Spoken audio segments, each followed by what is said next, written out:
6 rencontres étaient au programme ce samedi 23 novembre pour l'ouverture du championnat d'élite masculin de première division.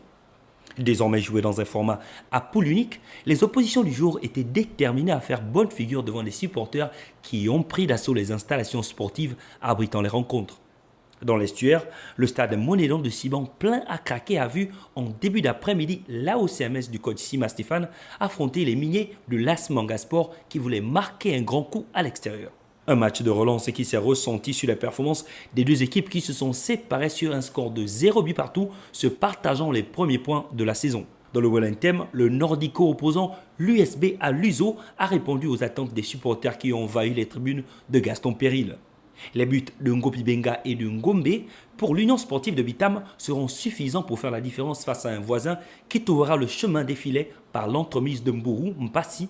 2-1, score final pour les Rouges du Nord qui l'emportent. À Port-Gentil, le centre sportif de Benché qui a accueilli au stade Pierre-Claver d'Ivongui, le Vautour Club s'est incliné à domicile. Après avoir concédé un premier but tôt dans le match, les Marigovéens vont se réveiller transformant un pénalty obtenu avant la mi-temps, 1-1 à la pause.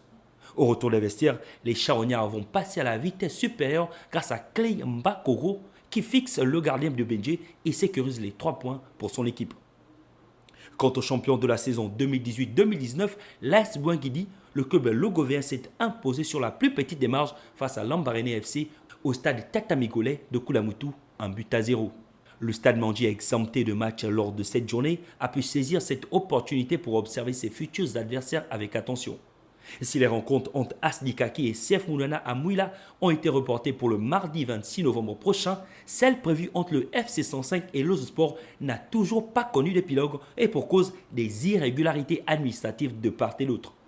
En entendant la communication de la Ligue nationale de football, le classement provisoire voit Vautour Club en tête de tableau, suivi de l'US Bitam et de Bouinguedi Sport, tous avec 3 points. Et la zone rouge occupée par l'USO, l'Ambaréné FC et les Port-Gentillais du centre sportif de Benché. Une première journée qui aura été marquée par la présence du chef de l'État dans les tribunes afin de donner un caractère sérieux que tous les acteurs et parties prenantes devraient adopter afin que vive le football au Gabon.